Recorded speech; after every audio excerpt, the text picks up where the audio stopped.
What is up, everybody? Welcome to another episode of the Cheese Talk podcast. I am your host, Brian, and tonight I am joined by Bill's Mafia member podcast.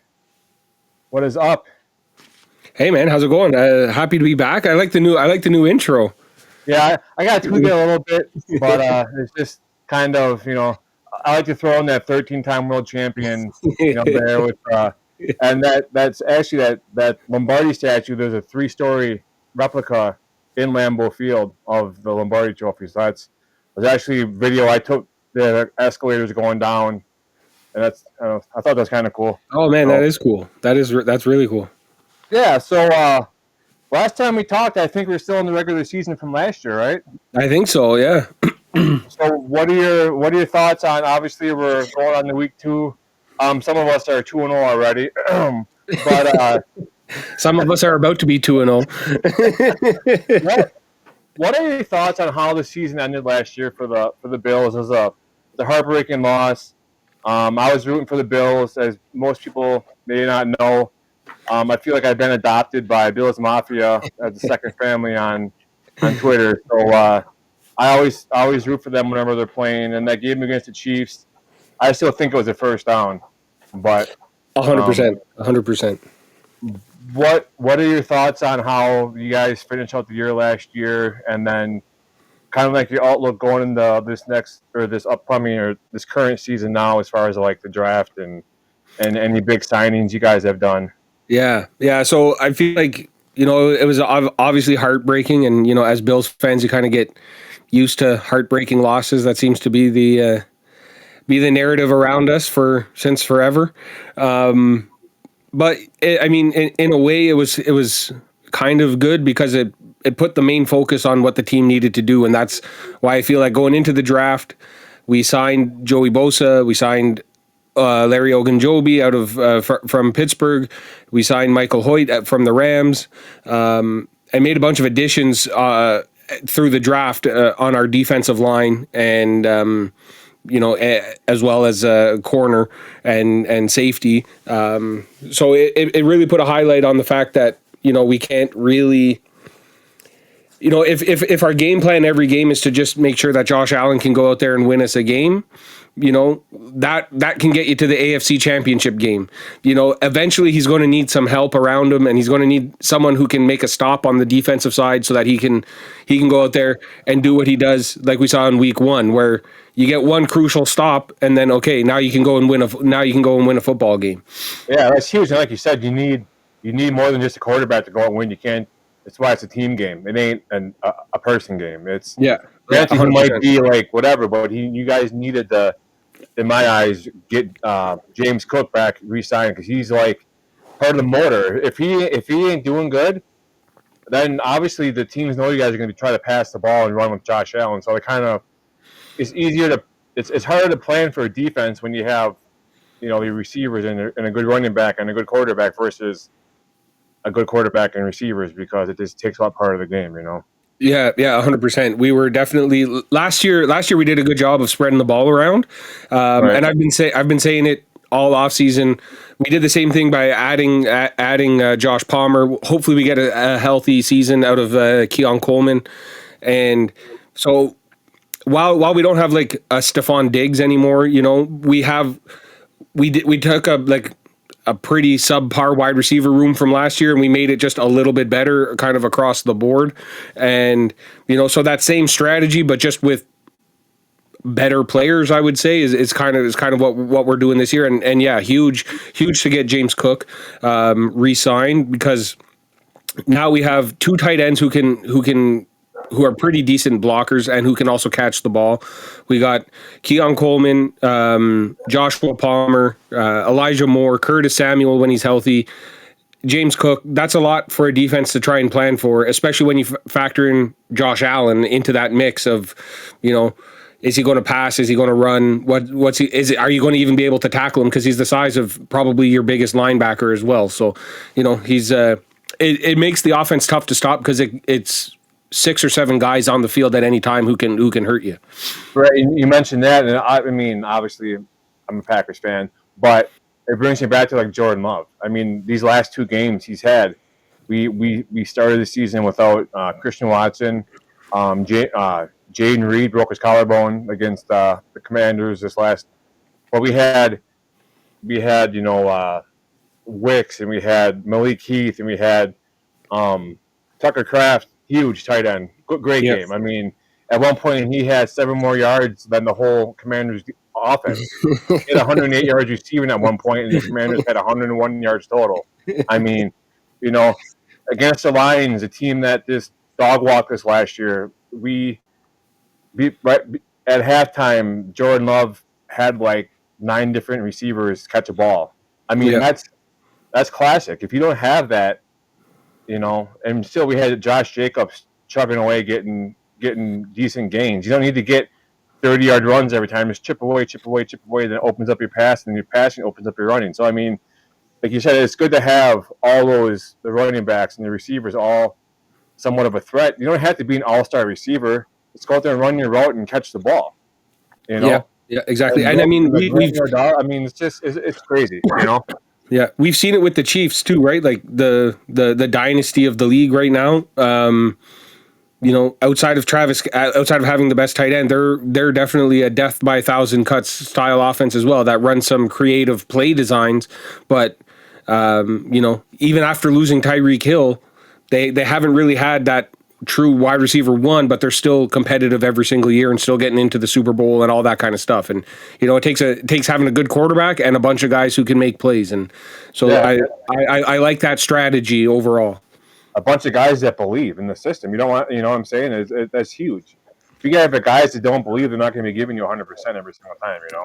Yeah, and continuity, keeping kind of the same guys around, the same core guys around, is I think is a big factor as well. Yeah.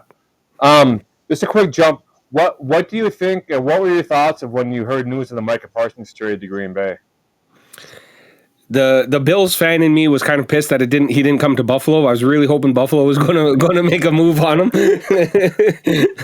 Yeah. But I mean, if he had to go, like I felt like it came to a point where he had to get traded. He had to get out of Dallas, and I'm just happy he didn't end up on like the Patriots, the Jets, or the Dolphins, really, because he would have been a nightmare to go up against 2 times a year for the next 4 or 5 years.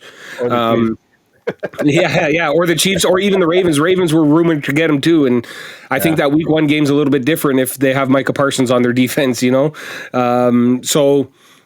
I mean, I love him. I've always thought he was like a top 3 defensive player in the league, and I mean, for Green Bay, I'm happy for Green Bay fans. It immediately puts them up to the top of the NFC and kind of brings an edge to that defense that is hard for offenses. We saw it against Detroit and against the Commanders, like how disruptive he can be in the run and in the passing game, and I think he's a great player. I would have traded for him. I would have given him whatever amount of money that he wanted to come to Buffalo, man. Well, I mean, I was saying with Mark Murphy, the Packers' former president, stepping down, and with Ed Policy, Carmen Policy's son from the Niners, taking over as manager of the Packers, or president. Sorry, I was thinking he's going to make a big splash. He's got to try to make a big impression. He's been with the team for years, but still, that first year as a Packer president, I think it was huge. And like I was telling you off air, I think Micah Parsons needed the Cowboys, or needed the Packers, and the Packers needed him. I think being in Dallas, I think things got a little, I guess, hectic, or a little out of character for whatever. Same thing happened with Charles Woodson when he played for the Raiders. Once he came to Green Bay, I think, it's true. There's nothing to do in Green Bay, really. Same in Buffalo. Same in Buffalo. Like Green Bay compared to like Los Angeles, obviously it's night and day difference. Green Bay, Chicago, night and day difference. There's not much after, what I'm trying to say. And I think it gives him a chance to like hone in and zero in, focus on his craft more, and maybe be that defensive player of the year, or that game changer, the one that puts the Packers over the edge, maybe to win a title here in the next 4 years. I don't know. I just think it's still like surreal that we have him in my eyes. It's like, our defense is already, top 10, top 5 from last year. And you add someone like this, then we're all complaining about like Lucas Van Ness and Rashawn Gary. Rashawn's numbers are down last year, and he wasn't getting to the quarterback. I made that joke. He's spending more time on TikTok videos for a local gas station here than he is, getting to the quarterback. But you add someone like Micah Parsons, and he immediately makes everybody around him better. They had a stat against the Lions. He played 29 snaps, and out of those 29 snaps, he was in. They got to the quarterback in like 2.3 or 2.4 seconds. When he wasn't in, it was almost 4 seconds before someone got to the quarterback. So not only is he making that line better, but you get pressure to the quarterback, he's going to make him make a throw he doesn't want to make, and he's going to make those cornerbacks look that much better. I mean, Keyshawn Nixon against the Commanders looked like an all-pro. And then Carrington Valentine, he's second, third year in the league, so I mean, he still has room to grow, but he just makes the whole team better, and it's just crazy how much someone like that can make everybody around them that much better. Well, now you have a guy. Now you have a guy who he commands at least a double team if he's rushing the passer. If not, I think I even saw in the Detroit game. I think a couple times they were triple teaming, trying to stop Micah, and that just frees up the other guys who are also pretty good pass rushers as well, or guys who can stop the run and get into the backfield. And it's just, I mean, the salary cap hit is huge, so I don't know how you feel about paying him $47 million a season, but I'll take it. Yeah, I mean, why not?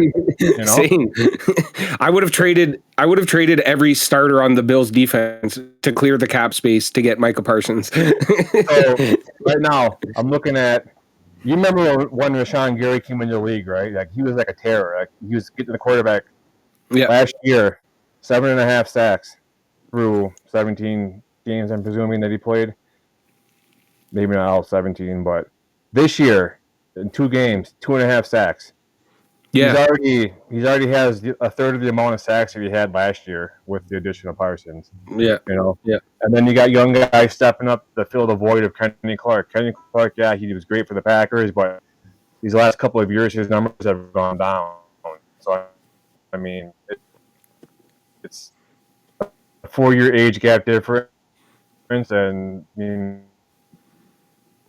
got someone who's a 3-time all-pro linebacker / defensive end. So, I mean, with people with their arms around his neck and, they can't, he's good for at least drawing 1 or 2 hands-to-face calls a game, and that's huge. Yeah, yeah, 100%. Like, everything is better with him on your team. Like, it was so frustrating as a Bills fan to know that we needed, like, a pass rusher specialist, and, like, it was frustrating, I think, because we went out and got Joey Bosa, so everybody was excited that we got Joey Bosa, and he's a great pass rusher for sure. Injury concerns, whatever. I don't think the Bills knew how bad the Parsons situation was going to get in Dallas, because I think they would have saved that money on Joey Bosa to try and make a move for Parsons to try and make it work a little bit, and they wouldn't went out and got some of all the defensive players that they did in free agency if they knew how bad it was going to get, and Micah was eventually going to demand a trade out of Dallas, because I think the Bills would have been all over it if they hadn't already filled up all the roster spots, Yeah, and I think some key factors too, in my eyes, I guess, how the Packers are sitting there talking to a former person in Dallas, Mike McCarthy. Yeah, coach Micah Parsons. So I mean, there's got to be a little bit of connection there. But then you have Xavier McKinney, Jordan Love, and there's another player who all have the same agent as Micah Parsons. Oh, really? Okay, I didn't know that. Yeah, there's a little connection. And then I remember, was it the Super Bowl where Love was like on a podcast or a show with Micah Parsons, like, hey, just come to Green Bay, And, yeah. I mean, if they would have treated Micah, I mean, from what it sounds like, they tried to negotiate with him without an agent. Is that how it went down? That's what I heard too. When he wanted to be a Cowboy. he liked it there, you know, and it's just leave it up to Jerry Jones to find a way to get your best generational player out of the team, right? Yeah, I don't know. Like if I was a Cowboys fan, I don't know how long I could continue to believe with Jerry Jones running the program there, because like you just see him. It almost feels like year after year he makes like. Remember last year he signed Dak for $60 million a season. You know what I mean? Yeah. And it's like, okay, we're paying like he's a middle tier quarterback as if he's the best quarterback in the league, and now we can't afford to sign Micah Parsons, who is one of the best players in the league, and now we're going to try and make shady deals without his agent around, and obviously it's not going to work for you. Like, I don't know who you think you are, but like it's not going to work out for you. And even like a week or two before the trade went down, he was on a thing saying that the Packers, when the Packers beat them like 38-26 or whatever it was in the playoffs down in Dallas, that was the worst loss his franchise has ever taken. And then you trade your best player to that team. I mean, come on, man. But hey, I guess I'm not complaining. It's kind of cool though to see. Obviously, we all know like the history of Green Bay and like, you know, the Nitschkes and the Favres and the Lombardis and the Bart Starr, and the list goes on. And when he first came into Green Bay for his press conference and said he got out and he walked and saw the names on the wall, he said, "I want my name up there as well." So he's motivated. He has nothing to do in Green Bay, so he's going to hone in on his skill and be a terror, you know. So yeah, awesome. I think that's part of like, you know, the worst part about Dallas treating him so poorly is that now you've motivated him to go out and like prove you wrong as being like, why didn't you sign me? And now you're going to get the best Micah Parsons for the next 4 years so that he keeps proving Dallas wrong, because now he hates you so much that he just wants you to see the mistake that you made. You know, he seems like that kind of a guy who's going to go out there and just try and prove you wrong for the rest of his career. And like, just a massive, massive mistake in my opinion. Yeah, and we played Dallas week 4. That'll be fun. And one last thing I had, and then we'll talk about the Bills and stuff. He mentioned like the first week 1 against Detroit at Lambeau. He said that his entrance was like one of one. This is how the crowd was so loud, and he said, I mean, it gives me goosebumps. You know, it's like yeah. Coming from like a franchise like Dallas, yeah, they have a history past, you know, which, you know, you can't take it from them, you know, and just I'm glad he's a Packer. my brother's a Cowboys fan, so I'm really glad he's not a Cowboy anymore, because now I can kind of tease him a little bit. Right. Do you think you guys did enough with your team with as far as the draft and the free agency and whatnot to get past the Chiefs this year if you guys were to meet in the playoffs? I mean, I think so. I think we've done it every year. We've tried to get there. It's just a matter of actually being able to do it and having all the pieces come together and actually get it done. You know, I feel like we knew that we needed some help on the offensive side. We really only had Stephon Diggs, so then we kind of switched up our strategy, and you know, we did this strategy, and unfortunately it didn't work last year. But now we know that we need the defense, so we added on the defense, changed around our offensive coordinator, defensive coordinator. It's now their second year in those roles. Second year with Josh to Keon Coleman. That's going to be a huge connection, and it's just a matter of, you know, hopefully we don't have the same kind of coaching mistakes that we had in the 13-second game. And, you know, hopefully our offense can perform a little bit better than we did last year, and, you know, stuff like that. So it's just a matter of getting all the pieces to kind of work at the same time, because I think the skill and the ability is definitely there. That's true as well. You know, you have all the talent, but you got to have the coaching and stuff. Yeah. And I don't think there's a better example right now than the shall I say, the Detroit Lions, because they lost their coordinators. I mean, the last 2 years they're powerhouses. Yeah, you know, they made it to the NFC Championship game 2 years ago against the Niners, got beat there, and then, you know, they shellacked us the last 2 years, and I think the creativity and coaching of players is huge, and I think it's overlooked in the league. And when you lose someone like Dan Johnson and Aaron Glenn, I think, or Ben Johnson, not Dan Johnson, Ben Johnson to the Bears, and Aaron Glenn to the Jets, I think that's huge. And people are like, oh no, it's Dan Campbell, he's a good coach. I mean, he might be a good player, personality wise, good coach, but I think his flaws are starting to come out, and they're going to show. I think this year, definitely. Yeah, and that's kind of what I was. That's kind of what I was saying earlier too. Is the continuity of keeping kind of the same guys around is important, and now you see the Lions' offense in week 1 was like, okay, where's the creativity? Where's the fake handoff? Penei Sewell is now you're playing tight end or whatever. He's making a catch coming off the playing tackle, and where those kind of creative plays that we used to see from Detroit. And I don't know if you saw Dan Campbell after in his post game press conference was asked about that, and he kind of gave a not so nice answer. And I think the losing the coordinators I think is an underestimated aspect of it all. Is like the coordinators are huge pieces of what's going on your football team. And we've seen it in Buffalo. Josh Allen has went from Brian Daboll, and we had one of the best offenses. Then we went to Ken Dorsey, and we couldn't move the ball at all. The offense was stagnant. And then now we have Joe Brady, and our offense kind of has a little bit of life in it again. So, a coordinator is huge. It's huge. It's a huge loss for the Detroit Lions for sure. Yeah, and you think about the Packers back when they had Aaron Rodgers, and they had Stanovich. Didn't he? I think he went to Dallas, or not Dallas, to Denver to coach. I think there was 2 coordinators that left, and then Rodgers wasn't happy about it and everything. Now I'm pretty sure I know Stanovich is back with the Packers. I can't think. The other guy went to Chicago, Luke Getsy, and I think he might be back with the Packers too. But when they're on the Packers, sorry, I'm just gonna quick time. Yeah, he's a senior assistant for the Green Bay Packers. Luke Getsy.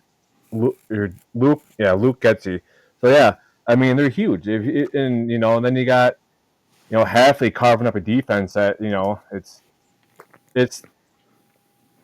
it's crazy, and you got Lions fans saying that it's not a big deal. It's a big deal. You guys are in denial right now. It's huge. You're in denial. Face it. It's a thing. You guys can admit it. Oh, I can make a great killing off a slogan: denial in 8 Mile. There you go. Oh man, what are your thoughts? You're gonna have to trademark that. You trademark that and put it on a shirt for sure. Right. What are your thoughts on the new Bill Stadium? I think it's awesome, man. I think it's long overdue. A lot of great memories in Highmark Stadium. Some of us still call it the Ralph Wilson Stadium. It's a great place to watch a football game, but I think they were long overdue for making some fixes, and it's exciting. It's exciting. I think the perfect way to close out Highmark Stadium is to finally get a banner, be able to hang a banner in the old stadium before they knock it down. So we're excited to try and get one last one in the. Or our first one in that stadium before we transfer over to the new one. But the new one looks really cool. They got this. I guess they've done a lot of research into how to stop the winds blowing in. So it's not going to be as the winds aren't going to swirl as much, and that canopy covers 70% of the seating. So it might still snow on the field, but it's not really going to affect you as a fan. So I don't know. I think it's really, really cool. The grass apparently is going to be better. So it's exciting. It's exciting. But looking at it, it looks like it's not going to be ready for 2026. It's hard to see how they can get that much work done before the start of next season.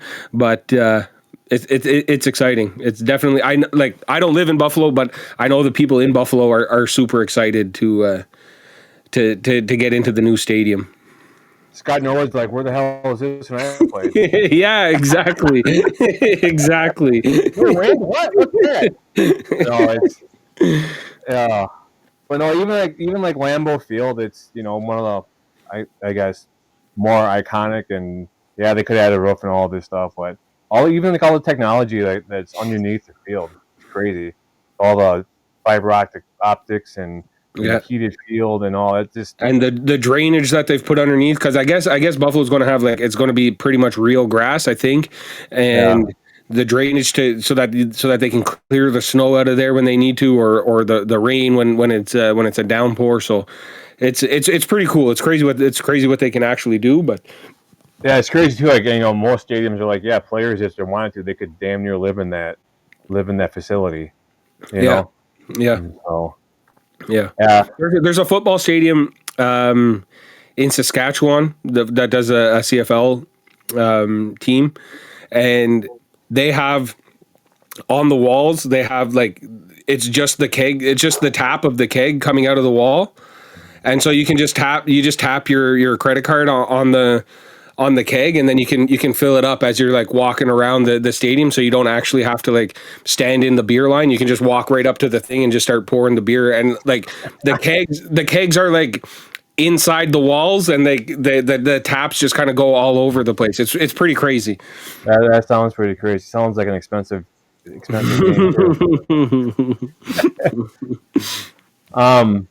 Who do you think is primed to have a breakout season this year for the Buffalo Bills? I've been saying Keon Coleman all year. If you look at his numbers at the beginning of the year last year, he was pretty good. He started out pretty good. Then he got the concussion playing Miami against it was actually Jordan Poyer who hit him and took him out, and then we ended up signing Jordan Poyer in the offseason to bring him back. But and if you saw him in game 1 against the Ravens, 8 catches, 112 yards. So I think he's our big I guess kind of X factor as to where this team can go and kind of what we can do. It's going to be a lot of the progression of Keon Coleman as a wide receiver. So he's definitely going to be our number 1 target, definitely our wide receiver 1, and hopefully his size and catch ability can kind of open things up for the Khalil Shakirs and Curtis Samuels to kind of work the middle of the field, and he's our breakout candidate for sure. And then I think if we had to pick one on the defensive side, it's really going to be what the rookie Maxwell Hairston was injured in the offseason, but it's kind of going to be what he can offer as that second corner. We have Christian Benford, who's I always say he's the most underrated defensive player in the league. He's really, really good at corner.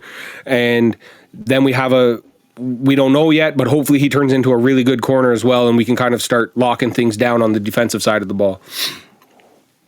Yeah, it's with a young team, it's always like who's gonna be the next man to step up, and sometimes people surprise you. But yeah, Keon Coleman, he looked really good last year, I thought. Yeah. And, Speaking of young, you guys are the youngest team in the league, aren't you? Yeah. Yeah, eh? Yeah. Because I was playing softball, so I didn't see the Thursday night game, but I was driving home and it was on the radio, and I heard the guy on the radio saying you guys had 2 players who are over 30 years old. One is the kicker and one is the long snapper. So I'm like, okay, so those everybody on your team is under 30 years old. Yeah, it's crazy, and I don't know how much they beat this drum by you about the Packers and on national TV and stuff, but they always draw the comparison to so when Bart Starr was 27, he got some players and he won a title. When Brett Favre was 27, he got Reggie White and they won a championship. When Aaron Rodgers is 27, they got Charles Woodson and they won a championship. Oh, Jordan no way. Rodgers. Okay. Jordan Love is turning 27 this year, and they got Micah Parsons. So all the stars are aligning for the Packers currently, you know. But yeah, it's crazy. Yeah, no, that's what we kind of have the same thing in for Bills Mafia is like, you know, it's our last season in the stadium. Right. You know, I think Peyton Manning is I think he's the only quarterback who went more than 5 years with the same quarterback and head coach combo. More than 5 years without winning a Super Bowl to go and win a Super Bowl, and like so. Allen and McDermott are on that same year before Manning won one with the Colts, and just the stars are kind of aligning for us, and you know, I think that's kind of the belief as well, is that it's about time. It's about time. You know, the law of averages has to catch up to you eventually. Yeah, I mean that's the thing too. Is you guys? It's not like the Bills go out and make like major like altering moves. They try to keep talent in house. Well, you get people that are head case like Stephon Diggs, and you got to get that's just someone like that just destroys a locker room. Yeah, You know, it's just he's let him go in New England and do his whatever and whatnot. But yeah, no, we paid him $38 million to go play in Texas last year, so you know, it was it was all right for us for sure. Yeah, and like the same with like I mean, losing people. The only person that I mean, it sucked when Jair Alexander when we released him because I liked him a lot. People were like, "Oh, we should have signed him," but you don't know. He's been hurt like 17. He's missed 17 games the last 2 or 3 years, and I mean, I'd rather pay some people that are actually going to go out there and perform. You know, he's a great player, but then he didn't look 100% against the Bills. I mean, he didn't look that great all year long, and then they bring him in. They bring him in the week leading up to the first week of the game, and he got torched. You know. Yeah. So, yeah. I don't know. You know, and then we play Baltimore week 17, and I'm kind of joking like, well, is Jair even going to be on the field?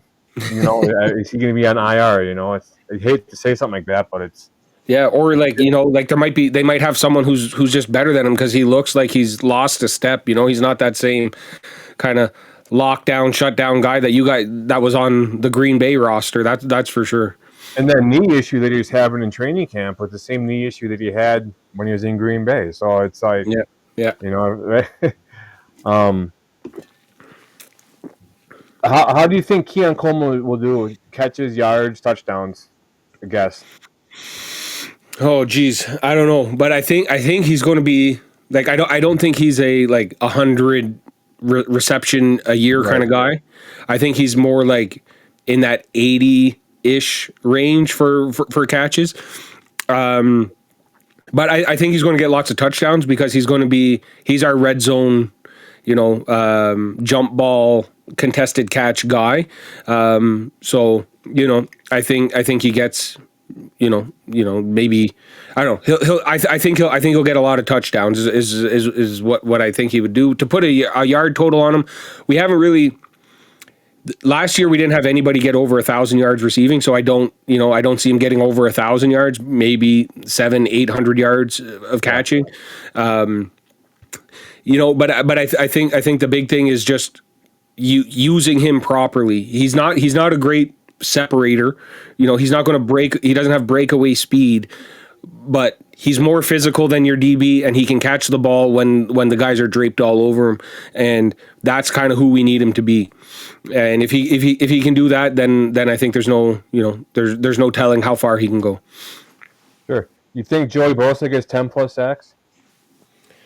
I hope so. I hope so. I doubt it. I highly doubt it. I think they're going to be kind of conservative in how they use Joey Bosa for the year. You know, I think the injury history is like, you can't just go out there and run him for the 50 snaps for all 17 games of the year. So I think they're going to kind of limit him a little bit and kind of just ease him into the season. You know, at the end of the season, take a few snaps off here and there.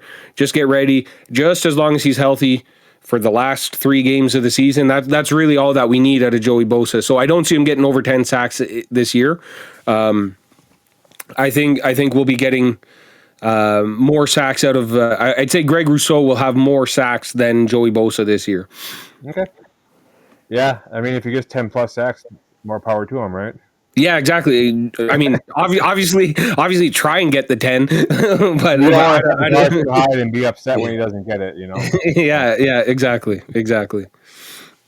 Who do you think has a better celebration, the Lambeau Leap or the jump through the table? Jump through the table. Jump through the table is the best thing of all time. Yeah, I've been meaning to post it on my socials, but I had a daughter last year. She's 9 months old now. And on like her 3rd day, my brother came over and he had a Buffalo Bills onesie on her.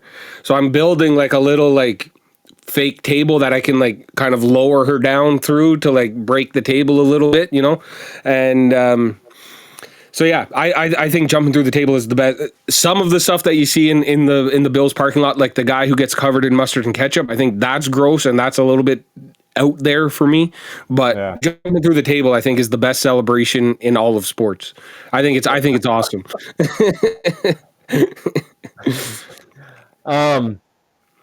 Do you think Josh Allen throws for over 4,000 yards this year? Yeah, I think so. If not, he'll be like, we'll be resting week 17, so like he won't actually get there, but he'll be like on pace to throw for over 4,000 yards. Simply because of that, like all of our, like even James Cook and Ty Johnson and Ray Davis, these are guys who catch balls coming out of the backfield, so a lot of our offense is going to be passing. So I think just by design, it's set up for him to do that. The thing that's interesting for me is if he gets over 40 touchdowns again this year, because he's started his, like he's got, I think he's on year 6 of getting over 40 touchdowns in a row every year, which is just, increasing his like no other quarterback. I think no other quarterback has done it like in 3 seasons in a row or something like that, and he's on 6 straight years. So it's just kind of putting more space on making that like a crazy stat that he's continuing to do. But yeah, I think he should throw for over 4,000 yards. Injuries aside or resting a game because we've already clinched or something like that. Like I think he should be able to get there. Right. Who's your second string running back? That one it's up in the air. We have Ray Davis and we have Ty Johnson. Ty Johnson's like our 3rd down back. He's kind of in there more often than Ray Davis, but a lot of us think that Ray Davis is the better running back of the two. Ty Johnson is good out of the backfield. There's people that'll tell you he's the best 3rd down back in football. I don't know if that's necessarily true or not, but it's kind of a toss up between those two, but me personally, I like Ty Johnson, and I think he can offer us a little bit more. So I would say Ty Johnson is our second string running back. Okay, the reason I asked, I was going to ask you if you think that Cook goes for over 1,000 yards rushing this year. Yeah, I think he will. I think like last year, I think he got 1,009 rushing yards. They gave him one in the last game of the season, so he could get over the 1,000-yard rushing mark. But he's definitely the workhorse of running backs. So yeah, I think he'll get 1,000 rushing yards, and he'll probably have like 1,400 total yards kind of thing. So I think 1,000 yards is definitely in his capabilities for sure. Right. What's your prediction for how many wins you think you guys will have this year? Well, I predicted that the Bills were going to lose week 1 against the Ravens. I just had a weird feeling about the game. And, I say it all the time.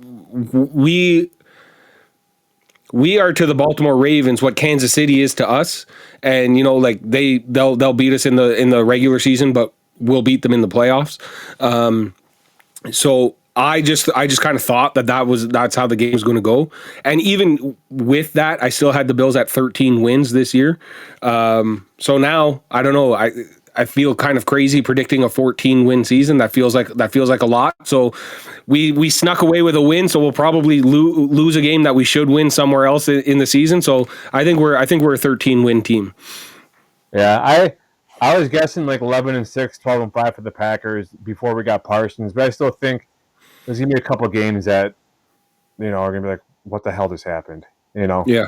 And hopefully none of those games are against the Bears. I don't think it will be, but like last year we went 1-5 in the NFC North, and that's like not common for the Packers at all. Yeah, so that's got to change. I think they're out to avenge at least the North this year and beyond. So, who do you like? If you were to rank the NFC North, how do you think that division plays out?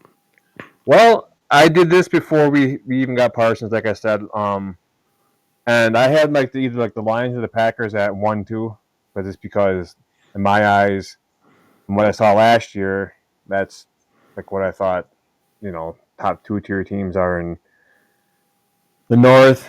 And then with the addition of Parsons, I think it moves us to 1. With seeing how Detroit played in Week 1, I don't know. The Bears, they found a Bears way to lose Week 1.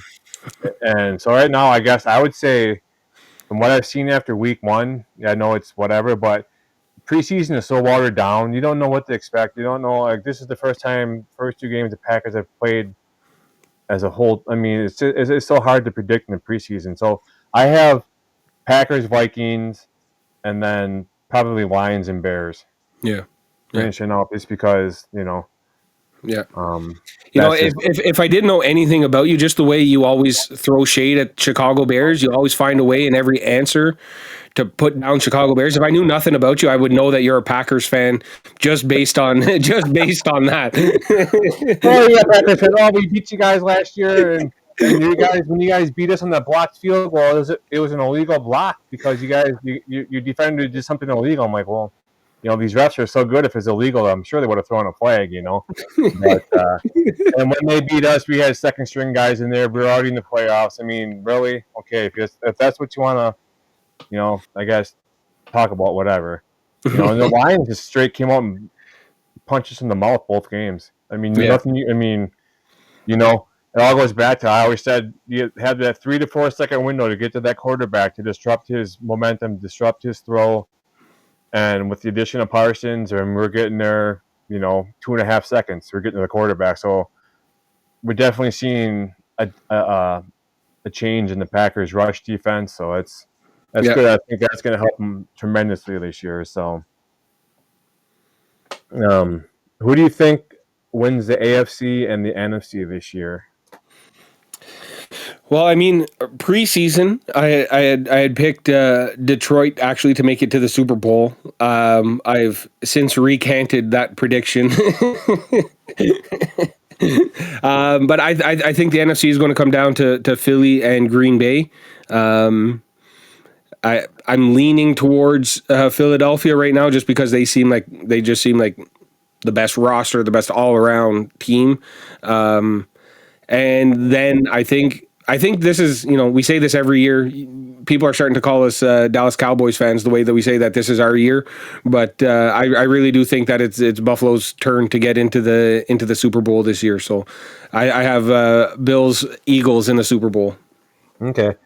I was going to say like Packers and Bills or Packers and Ravens, but after seeing, you get teams that, like, it was like the Ravens, there's so many holes in their defense. Yeah. It's just a high-scoring game like that, and squanders, 16 points, 15 points in the last 4 minutes. Yeah. That's crazy. But then kudos to Buffalo for, pulling that game up. But it's like, I'm like, oh, my God, like, Baltimore is just going to dismantle the Bills. It's like, is this even real life, And it's like less than 5 minutes to go on the clock, and I saw the score. I'm like, I might just stay up to watch this game, And sure enough, they came back and won. So it's good to see. I've never had my emotions flip so quickly before.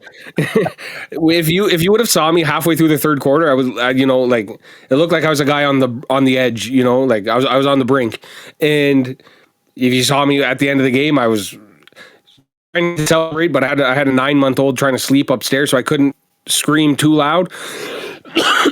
But never have I gone from so down to so up so quickly. It was crazy. It was crazy. I've had a couple of those when my kids were younger and sleeping. I think it was like a Thursday night or a Monday night game when Rodgers had, as a Lions fan call it, the phantom face mask, where then his next play was the Hail Mary and they won the game. Yeah. I never jumped so high up the ground in my life, screamed, and it was. Been there a few times. It's a good feeling though. It's like, it's part of being a fan. Lots of people are talking about like how much Baltimore dominated us and they were destroying us. And but if one turnover is the reason why we won the game, like maybe it wasn't that far out of reach. It was always a 2-score game, but it wasn't that far out of reach if we were able to win the game with 5 minutes left in the game. Like it wasn't that far out of reach. You weren't dominant. You weren't up like it was last year when you were up 40-10. Like it wasn't that big of a dominating performance from them. Right. You can dominate all you want, but when you have your all-pro running back who never fumbles a ball in crunch time, it's huge. Yeah. Do you want to play some Bills rapid fire? I asked you a question for a short answer. Okay. I'm ready. I'm ready. I have a little segment to go here. Hold on. I'm bad at giving short answers. I'll say that. I do tend to ramble on a little bit, but I'll do my best to keep them short and sweet for you. Okay, just give me a second here. I gotta.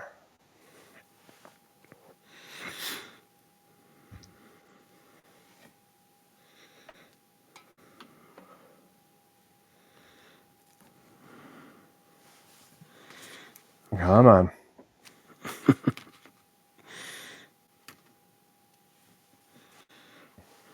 Well, let's go on with it. I'm not going to do the video. I give up. Okay.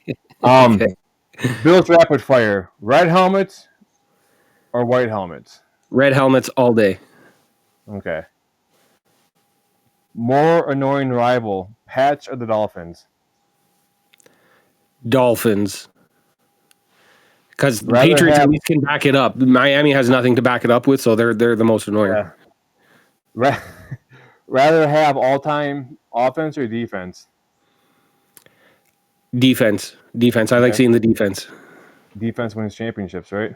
Yeah. Who is more important? I know the answer to this already. Josh Allen or James Cook? Josh Allen for sure.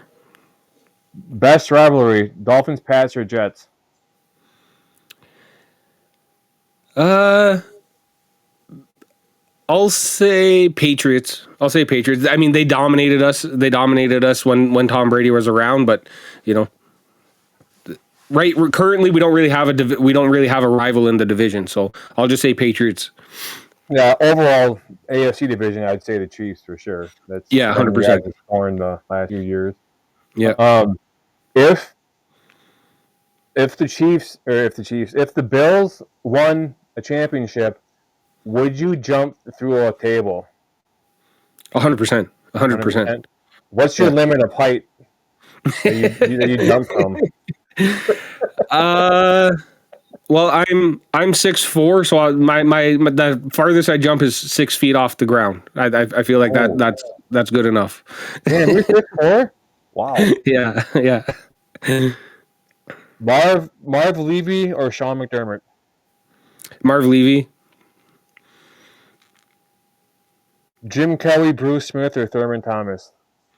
Bruce Smith. Like I said, I love defense, and Bruce Smith he's my favorite Bill for sure. He definitely was a wrecking ball. Yeah. Better game, rain or snow? Snow. I always prefer being in the snow. Like rain, you just get soaking wet instantly, and it kind of sucks. Snow, if it's cold enough, it doesn't melt. Yeah, exactly. Yeah. Dome stadium? What dome stadium? We can play outside. Obviously you've been you said Highmark before, right? Yep. What are better games? Sunday nights, Monday nights, or Thursday nights? What's a better atmosphere? I think there's just something special about being on Monday Night Football, but my favorite to go to is the Sunday nights. Okay. Yeah, Lambeau. I guess I don't know. I think like a Thursday night game would be fun. You take Friday off of work and have a 4-day weekend, and the advantage to the Sunday night game is that you start tailgating at 9:00 in the morning, and by the time kickoff at 8:00 at night, you're beyond ready to go for that game. That's for sure. Yeah, absolutely. If you were to have one past or current, if they're alive or whatever, Buffalo Bill, which one would you trust the most to babysit your children? Wow. Definitely not OJ. Oh man. But I'll say Josh Allen. If you see the way that he works with the kids at the Oshai Hospital in Buffalo, there, he's I'll go with Josh Allen. Definitely not OJ. That's a good one. All right, that concludes our Buffalo Bills rapid fire. Right on. A couple more questions, then I'll let you go for the night. What are your thoughts on the Jacksonville Jaguar franchise? I don't know. Not great. Like the fact that I feel like every team that's in that division, the AFC South, I feel like the fact that all of them are bad, like the fact that nobody can come out and just like be like the Bills and win 5 division titles in a row, because like every team in that division seems like they don't know what they're doing. So, I feel like they think too highly of Trevor Lawrence, and I think they're kind of just spinning their wheels. They're kind of stuck in the mud until they. Like the Miami Dolphins, until they move off of Tua, until the Jaguars move off of Trevor Lawrence, they're kind of going to be in that kind of position. That's crazy. I mean, you think about I think of the Jaguars and I just laugh. It's like they had like all these top picks and who they drafted for the picks. It's just Trevor Lawrence. Yeah, I mean that's nice that he was a good college quarterback, but that doesn't automatically assume he's going to be a good quarterback in the pros. Yeah, like you got to have a scouting department that goes beyond those stats. You know what I'm saying? It's obviously you got teams like Buffalo, and you got I can't say the Bears because like the Packers. You go from Favre to Rodgers to Jordan Love, 30, 35, 40 years of 2 out of 3 are not Rodgers yet, but he's going to be in the Hall of Fame. Mm-hmm. I mean. Just something's going on in Jacksonville, and it's like it's to me it's hilarious. And you even got like the Chicago Bears. I mean, they drafted Mitch Trubisky and they gave up on him. They drafted Justin Fields, and they traded him to the Steelers. And I remember saying last year that he was going to take over at some point in the season for Russell Wilson, and he did. And now he's playing really good ball in New York. Yeah, they lost, but it was a good game against the Steelers. And you think back to like the Bears, they could have had Justin Fields. They could have drafted Marvin Harrison Jr. That would have been an amazing combination. Yeah, because they're like college teammates. Yeah, and it's just. I think a problem that lots of teams have is like they don't move on quickly. They don't move on quick enough from a bad decision, and they.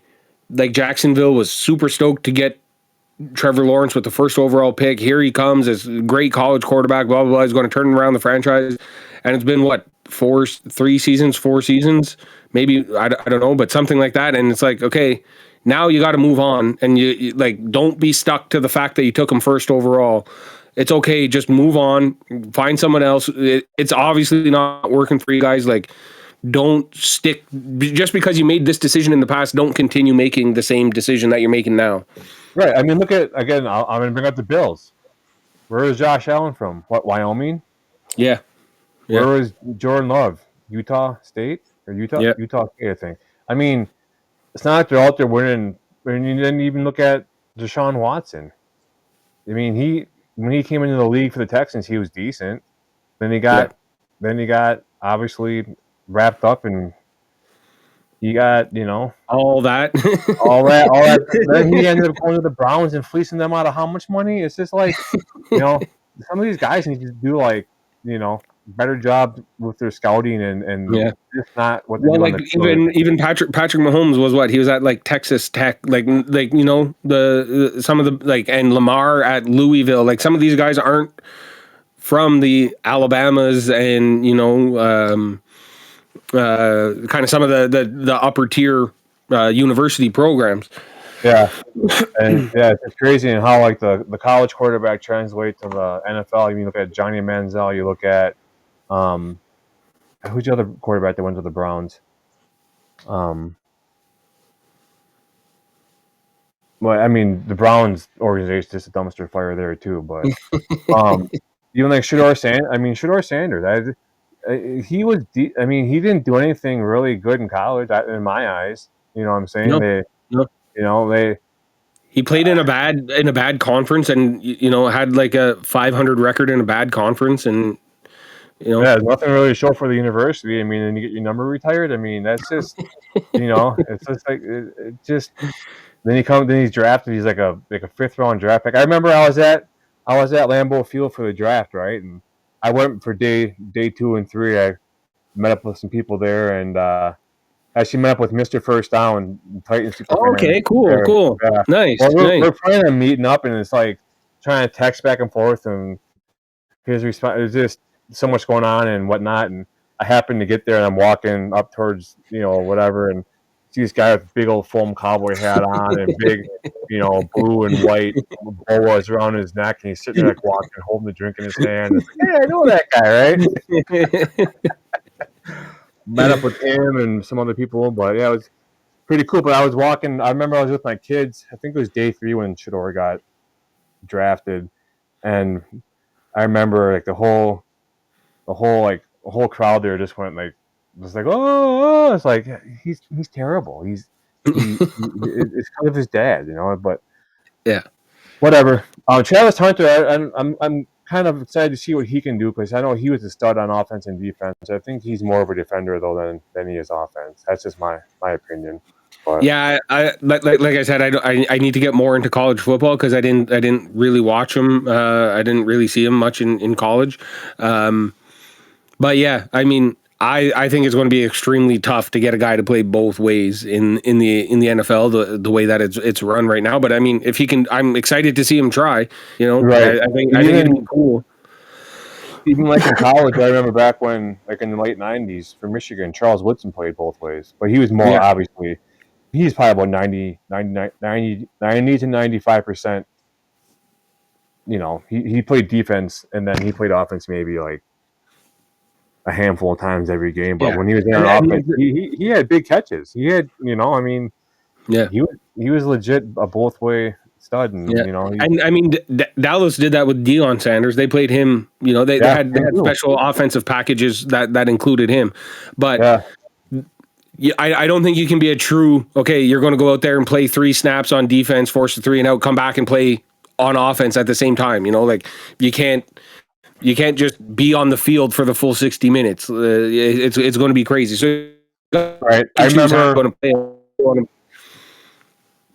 remember when I was younger and had roommates and stuff, we'd all get like 10, 12 of us together and do like a Madden franchise, right? Do like a fantasy draft or whatever with our teams. Like we'd each pick a franchise and do the draft or whatever. And like we had a rule, like no Michael Vick, because he was like a cheat code in the game, right? So I'd always try to get Charles Woodson on my team, and when people weren't looking, I'd sub him into a package at quarterback, and no one would realize it. And all of a sudden, I'm snapping the ball, and there goes Woodson just right around the edge, all the way up for a touchdown. I'm like, what? Yeah, I'm at quarterback, But yeah, it's crazy. But yeah, who do you guys play this weekend? We got the Jets. So it's essentially an early bye week for us. I mean they fought pretty hard though against the Steelers. Yeah. No, they're. I mean, they're good. The way I described them on my show this week is like they're like a way worse version of the Ravens. They're run heavy with a mobile quarterback. So I feel like we'll be okay against them, but they're definitely good. Breece Hall is a good running back. Justin Fields seems like he's playing pretty well in week 1. Garrett Wilson is a good wide receiver. So they have pieces that can hurt you, but I just feel like we're kind of a tier above them, if not 2 tiers above them. Sure. Well, listen, I want to thank you for being on tonight, and it was definitely a fun show. For sure, it's always fun having you on. Just the joking back and forth, and now you understand my hatred for the Bears, and I always you can tell it's coming from like it's not deep down. It's just like boom. It's like right there. Yeah. It's right there. It's like automatic. Yeah. I always joke. There's a few things I like about Chicago, and there's nothing to do with their sports teams. It's their skyline, it's their pizza, and it's the people they interact with on social media. And that's the only thing I like about Chicago. Where can people find you on social media? So I am at Mafia Members Pod on all social media. Mafia Members Podcast on YouTube, and that's it. I actually, during the offseason, I was able to interview a Bills player, Michael Hoyt, who we just signed from the Rams. He came on the show. He did an interview with me like a couple of days after he signed with Buffalo. So that was a pretty cool experience for me to get to interview an actual NFL player, let alone one who's on the Buffalo Bills.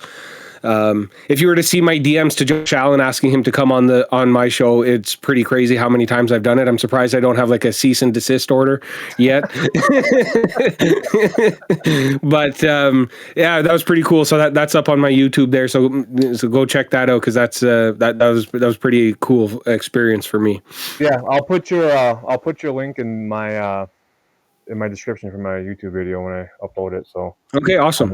Awesome. Yeah, I want to thank you for being on, and I'll be in touch to get you back on this season. But yeah, man, it's always a blast. Thank you so much for having me. I feel like same way you feel like adopted by the Bills Mafia. I feel like I've been adopted into Packer Nation, because I've met a lot of Green Bay fans on here. I've had Green Bay fans on my show as well, and it's been cool. It's always a blast coming on this show for sure.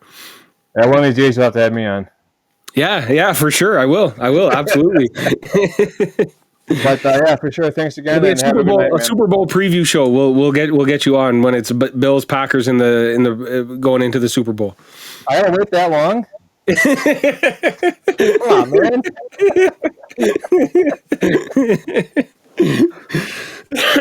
What the hell are you blocked on social media? All right, man. It's been real. Have a good night. Yeah, man. You too. Thank you very much. Yep. Thank you. Yeah, bye. Bye.